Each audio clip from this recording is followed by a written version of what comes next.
Price action trading పై అశోక్ దేవనం ప్రియ conduct చేసే webinar కోసం ఈ నెంబర్ కి కాల్ చేయండి.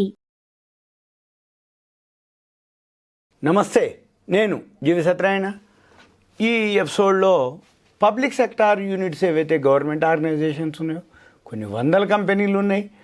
వాటిల్లో సెక్టార్ని బట్టి కొన్ని మీకు చెప్తాను. ఇవన్నీ కూడా ఒక అవేర్నెస్, ఎడ్యుకేషన్, ఇన్ఫర్మేషన్ మాత్రమే. మళ్ళీ మీరేం చేయాలి, మళ్ళీ మీరు ఎంటర్ అయ్యేటప్పుడు కొనుక్కునే టైంలో మళ్ళీ ఇవి ఫండమెంటల్స్ ఒకసారి చెక్ చేయాలి. Graph, profit and loss balance షీట్లు, గ్రాఫ్, ఎంటర్ ఎగ్జిట్ చూడాలి. అవి ఎలా చూడాలి, ఏం చూడాలి అనేది నేను మీకు చెప్తాను. ఆ వెబ్సైట్లోకి వెళ్ళి చూడవచ్చు. స్క్రీనర్.in వెబ్సైట్లోకి వెళ్తే ఫండమెంటల్స్ దొరుకుతాయి. ఇన్ ట్రేడింగ్ వ్యూకి వెళ్తే గ్రాఫ్ దొరుకుతుంది, ఎంటరు ఎగ్జిట్. చార్టింగ్లో కూడా ఎంటర్ ఎగ్జిట్ దొరుకుతుంది, చార్ట్ ఇంక్. అయితే ఇన్ ట్రేడింగ్ వ్యూలోనూ బైసెల్ సిగ్నల్స్ ఉంటాయి.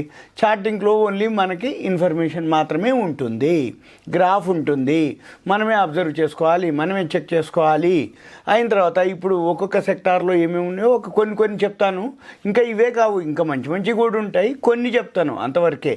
మనం ఏం చూడాలి, ఎలా చూడాలి అనేది మీరు స్క్రీనర్లోకి వెళ్ళి పీర్స్కి వెళ్ళాలి. పీర్స్కి వెళ్తే అక్కడ మీకు చాలా డేటా దొరుకుతుంది. వీటికంటే మంచివి కూడా దొరకవచ్చు. ఇప్పుడు నేను చెప్పే టైంకి బాగున్నాయని ఇవే కాదు, ఇంకా మంచి దొరకవచ్చు. వీటికంటే బెస్ట్ దొరకవచ్చు. ఇవే చూడవచ్చు, అబ్జర్వ్ చేయొచ్చు. ఎంటర్ ఎగ్జిట్ గ్రాఫ్, ఫండమెంటల్ వచ్చి స్క్రీనర్.in. ఓకే, చూద్దాం. డిఫెన్స్. ఈ డిఫెన్స్కి వచ్చేటప్పటికి డిఫెన్స్లో HAL, హిందుస్థాన్ ఏరోనాటిక్స్ లిమిటెడ్, ఇది డిఫెన్స్కి సంబంధించింది. తర్వాత BEL, భారత్ ఎలక్ట్రానిక్స్ లిమిటెడ్. తర్వాత మజగాన్ డాక్ షిప్ బిల్డర్స్. తర్వాత BDL, భారత్ డైనమిక్ లిమిటెడ్. ఇవి 4 ఇప్పుడు చెప్తున్నాం, కానీ ఇంకా చాలా ఉన్నాయి.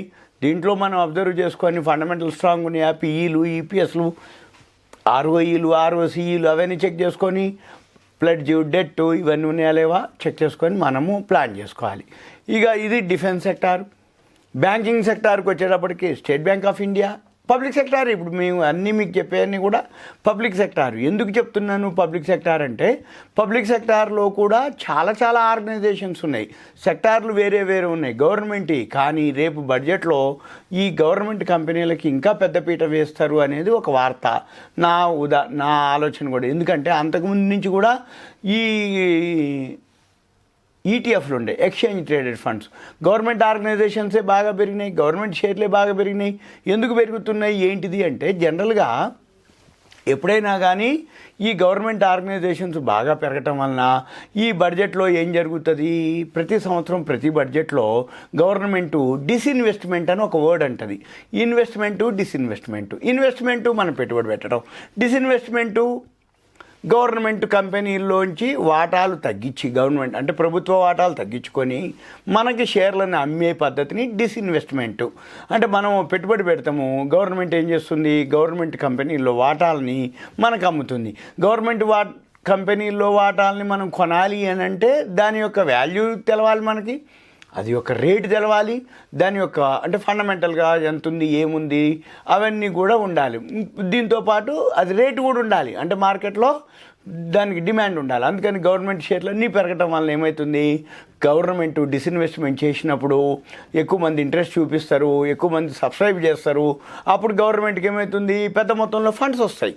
పెద్ద మొత్తంలో ఫండ్స్ వస్తే దేశాన్ని అభివృద్ధి చేయడానికి ఆ ఫండ్స్ని వేరే స్కీమ్స్కి వాడటానికి, గవర్నమెంట్ ఏదైతే స్కీమ్స్ కానీ పథకాలు కానీ వాటికి ఈ ఫండ్స్ని ఉపయోగించడం జరుగుతుంది. జనరల్గా జరిగేదంతా ప్రతి సంవత్సరం బడ్జెట్లో జరిగేది ఇదే. ఇప్పుడు మళ్ళీ బడ్జెట్లో ఉంది. బడ్జెట్లో మార్కెట్లు పెరగటానికి దోహదపడే ఏంటివి అంటే మామూలు షేర్ మార్కెట్ పెరగటం వల్ల ఎందుకు ఎకానమీ పెరుగుతుంది అంటే ఆర్థిక వ్యవస్థ పెరుగుతుంది. ఆర్థిక వ్యవస్థ పెంపొందించుకోవటానికి ఫండ్స్ కావాలి అంటే గవర్నమెంట్ ఏం చేస్తుంది, గవర్నమెంట్ ఆర్గనైజేషన్స్ ఏవైతే స్ట్రాంగ్ ఉన్నాయో, స్ట్రెంగ్త్ ఉన్నాయో ఆ కంపెనీలని మనకి డిస్ఇన్వెస్ట్మెంట్ ద్వారా అమ్మటం జరుగుతుంది. అయితే ఒక్కొక్క సెక్టార్లో ఒక్కొక్కటి ఉంటుంది. అయితే ప్రతి గవర్నమెంట్ స్టేక్లో 100% ఉంటుంది.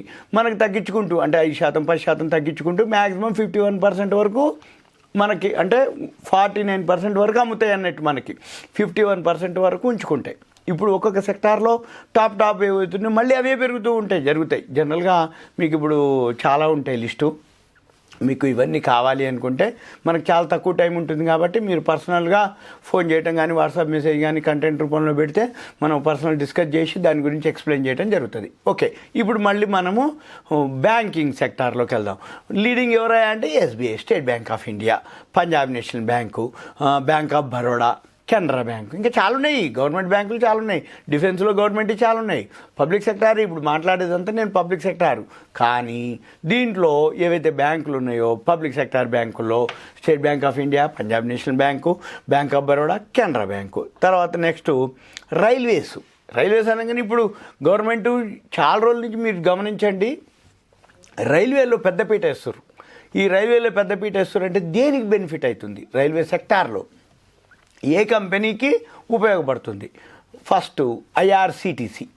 మీకు ఐఆర్సిటీసీ గురించి తెలియదు ఏం లేదు.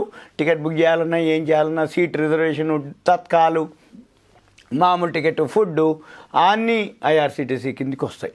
అందుకని రైల్వేస్లో ఐఆర్సిటీసీ, ఇర్కాన్, ఐఆర్సిఓఎన్ ఇర్కాన్, తర్వాత RVNL rail Vikas Nigam RVNL, తర్వాత IRFC Indian railway finance corporation IRFC. ఇవి అంటే నేను మీకు ప్రతి సెక్టార్లో ఒక నాలుగు పబ్లిక్ సెక్టార్ చెప్తున్నాయి. ఈ 4 చెప్తున్నానేది కాదు, ఇంకా నెంబర్ ఆఫ్ ఉంటాయి. మీరేం చేయాలి? మిగిలిన షేర్లు ఎలా ఉన్నాయి, ఏమున్నాయి, దాని వాల్యూస్ ఏమున్నాయి, ఫండమెంటల్స్ ఎలా ఉన్నాయి, ఎంటర్ ఎగ్జిట్ ఎక్కడ ఉన్నాయి, అవన్నీ మళ్ళీ చేయాలంటే మీరు మళ్ళీ మనం పర్సనల్ డిస్కస్ చేయాల్సి ఉంటుంది. మీకు ఐడియా ఉంటే screener.inకి వెళ్తే ఫండమెంటల్స్ దొరుకుతాయి. ట్రేడింగ్ వీలోకి వెళ్తే బైసెల్ సిగ్నల్స్ తోటి గ్రాఫులు దొరుకుతాయి. చార్టింగ్లో కూడా గ్రాఫులు ఉంటాయి. ఇది టెక్నికల్గా మన పని ఏంటిది? ఫండమెంటల్, టెక్నికల్, ఎక్కడ ఎంటర్ అవ్వాలి, ఎక్కడ ఎగ్జిట్ అవ్వాలనేది మనము గమనించాలి. ఇక తర్వాత పవర్ సెక్టార్లో వచ్చి ఎన్టీపీసీ, ఇవన్నీ public sector. NTPC, NHPC, power grid, SJVN, ఇవన్నీ power sector. NTPC, NHPC, power grid, SJVN. తర్వాత ఆయిల్ అండ్ గ్యాస్లో వచ్చేటప్పటికి ONGC, GAIL India, Indian oil, BPCL. ఈ 4. ఇంకా ప్రతి దాంట్లో కూడా చాలా ఉంటాయి. కాకపోతే వాల్యూ ఉన్నటువంటివి, ప్రాఫిట్లో ఉన్నటువంటివి పబ్లిక్ సెక్టార్లో అన్ని పబ్లిక్ సెక్టార్లే. కానీ మనం చూడవలసింది value, fundamental, technical, enter, exit, news.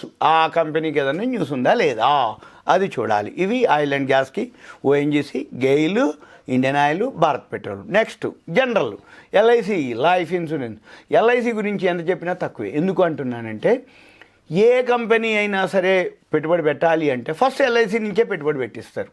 ఎందుకోసం అంటే ఎల్ఐసి దగ్గర ఉన్నటువంటి ఫండ్స్ ఏదైతే ప్రీమియం ద్వారా వసూలైనటువంటి, ఇది గవర్నమెంట్ ఆర్గనైజేషన్ కాబట్టి గవర్నమెంట్ ఏవైతే షేర్లు కానీ గవర్నమెంట్ కంపెనీల్లో కానీ ఏదైతే కొనాలన్నా, కంపెనీల్లో పెట్టుబడి పెట్టాలన్నా ఫస్ట్ ఎల్ఐసి దగ్గర నుంచే తీసుకుంటారు.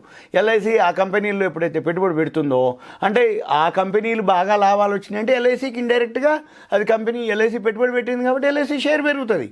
అందుకని ఎల్ఐసి ఎప్పుడు తగ్గినప్పుడు కొనుక్కునేటటువంటి షేర్. ఎందుకంటే ఎల్ఐసి పెట్టినటువంటి కంపెనీ ఎన్నైతే ఉన్నాయో ఆ కంపెనీలు ఏవైతే పెరుగుతున్నాయో ఎల్ఐసి ఇండైరెక్ట్గా పెరిగినట్టే. కాబట్టి ఆ షేర్లు కొనకపోయినా మనం ఎల్ఐసి తగ్గినప్పుడల్లా కొనుక్కుంటే ఆ షేర్లలో వచ్చే లాభాలన్నీ కూడా ఎల్ఐసికి వస్తాయి. ఎల్ఐసికి వచ్చింది అంటే మనకు వచ్చినట్టే, అంటే ఎల్ఐసి షేర్ కొనుక్కున్న వాళ్ళకి వస్తుంది అని అర్థం. తర్వాత PFC, power finance corporation, BAML, Bharat earth movers limited, తర్వాత coal India, COL India, coal India. ఇవి జనరల్వి. ఇవన్నీ మీకు ఒక అవేర్నెస్, ఎడ్యుకేషన్, ఇన్ఫర్మేషన్ మాత్రమే. ఎందుకు అంటున్నానంటే మీరు ఇవి ఇప్పుడు 6 సెక్టార్లు చెప్పినాం కానీ ఇంకా నెంబర్ ఆఫ్ సెక్టార్స్ ఉన్నాయి గవర్నమెంట్కే. మనం అవన్నీ చూడాలి.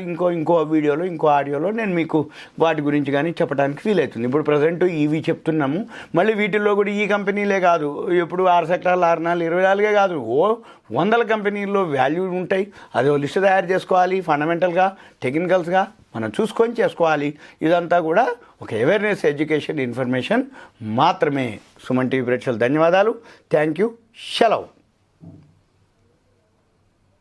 సుమన్ టీవీలో మీ పర్సనల్ అండ్ బిజినెస్ ప్రమోషన్స్ కోసం కింది నెంబర్కి కాంటాక్ట్ చేయండి.